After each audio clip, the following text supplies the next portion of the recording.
तक गवर्नमेंट इसकी सरपरस्ती नहीं करेगी, बहुत मुश्किल है मेडल लाना। ये उसकी हिम्मत है कि वो उस मुकाम पे पहुंच गया, या अल्लाह ताला खुदावन ताला आज उसको फ़तह नसीब करे और हमारे मुल्क का नाम जो है वो रोशन हो। मैं दरख्वास्त करूँगा अपनी गवर्नमेंट से कि गवर्नमेंट हमारे साथ बैठ के मामला तय करे। अब आप देखें कि साउथ एशियन गेम एक छोटी सी गेमें हैं जो हमें मिली हुई हैं और हमने करानी है। उसके लिए आज तक जो इंफ्रास्ट्रक्चर है उसकी तैयारी प्रॉपर तरीके से नहीं हो रही। बिल्कुल। मैं अभी साइकिलिंग वेलोड्रोम की बात कर रहा था कि एक साइकिलिंग वेलोड्रोम है हमारे मुल्क में, वो लाहौर में है। ये 54 में बना और उसकी तरफ किसी ने उसके बाद तवज्जो नहीं दी, वो बना भी नहीं, उसको ऐसे लपाई सी करके छोड़ दी गई। दोस्तों 24 जुलाई को शुरू हुए ओलंपिक खेलों का समापन 8 अगस्त के दिन हो ही गया, जिसमें भारत ने 1 स्वर्ण, 2 रजत और 4 ब्रोंज समेत इतिहास में सबसे ज़्यादा 7 पदक हासिल करे। वहीं दोस्तों इस ओलंपिक में भी हमारे पड़ोसी पाकिस्तान की हालत बद से बदतर रही और वह एक भी मेडल हासिल करने में कामयाब न हो सका। लेकिन एक मैच जो भारत और पाकिस्तानियों ने मिलकर देखा वह था जेवलिन थ्रो या भाला फेंक का फाइनल, जिसमें भारत के नीरज चोपड़ा और पाकिस्तान के एकमात्र क्वालिफाई एथलीट अशरफ नदीम ने हिस्सा लिया। हालांकि दोस्तों यहाँ पर भी पाकिस्तान को भारत के हाथों हार ही मिली, जहाँ भारत के नीरज चोपड़ा ने जेवलिन थ्रो में गोल्ड मेडल हासिल करा, वहीं पाकिस्तान के अशरफ नदीम 5वें स्थान पर आए।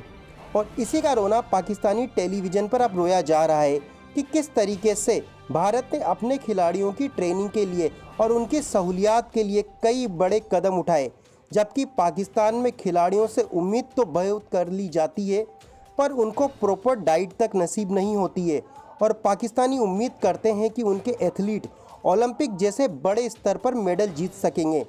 दोस्तों आपको बता दें कि पाकिस्तान दुनिया का सबसे ज़्यादा आबादी वाला वह देश है जिसने 1992 से अब तक ओलंपिक में एक पदक तक हासिल नहीं किया है।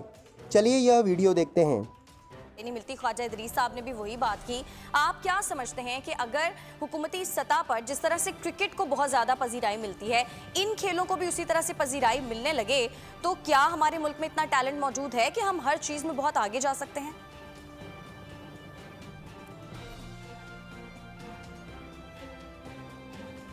जी नामबट साहब। हाँ जी बिल्कुल, देखें जिस तरह हम अगर क्रिकेट की बात करते हैं तो उनके पास एक बहुत बड़ा बजट होता है।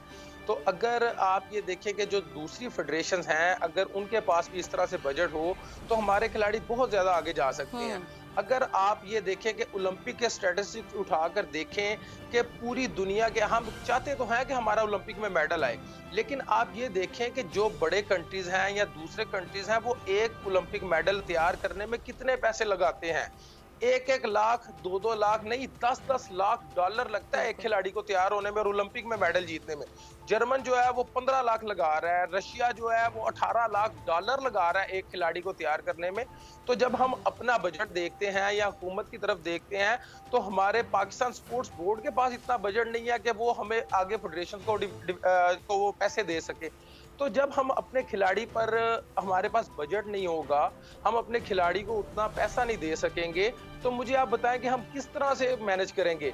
अगर आप देखेंगे कि सबसे पहले तो हुकूमत के पास बजट ही कम आया हमारे स्पोर्ट्स बोर्ड के पास, उसके बाद उसने उसमें से आगे फेडरेशंस को देना है। फेडरेशंस के पास अगर फी फेडरेशन की बात करें तो तकरीबन 10 से 15 लाख रुपया एक साल की ग्रांट हर फेडरेशन के पास आती है। तो आप मुझे बताएं कि 10-15 लाख एक घर का खर्चा नहीं होता, आप उसमें से खिलाड़ी कैसे तैयार करेंगे? इनको तो खुद इतनी ज्यादा इंफॉर्मेशन है, इतने बड़े लेवल पर वो खेले हैं। लेकिन मसला ये रहा है हमारे पिछले 2-3 साल में कि हमारी जो हुकूमत की प्रायोरिटी है वो स्पोर्ट्स नहीं थी, बाकी सारे मामला बहुत सारे डिस्टर्ब थे मुल्क के। और आप ये देखें कि जो हमारे पाकिस्तान स्पोर्ट्स बोर्ड के डायरेक्टर जनरल का ओहदा है वो 2 साल से खाली रहा, उस पर डायरेक्टर जनरल साहब नहीं बैठे हुए थे, तो किस तरह इदारा एक अच्छा परफॉर्म कर सकता है। लेकिन अब जो है हमारे डायरेक्टर जनरल साहब भी आ गए हैं, अब हमारे पास टाइम है कि हम अगली ओलंपिक को टारगेट कर लें। अब हम साउथ एशियन गेम्स करवाने जा रहे हैं, हम उसको टारगेट करें।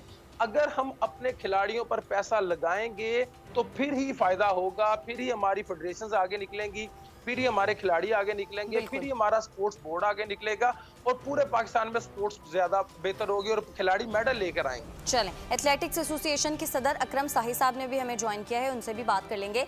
अकरम साही साहब, पहले तो आपसे मैं ये जानना चाहूंगी कि अरशद नदीम जो कि बहुत आगे तक ज़ाहिर है पहुंच गए।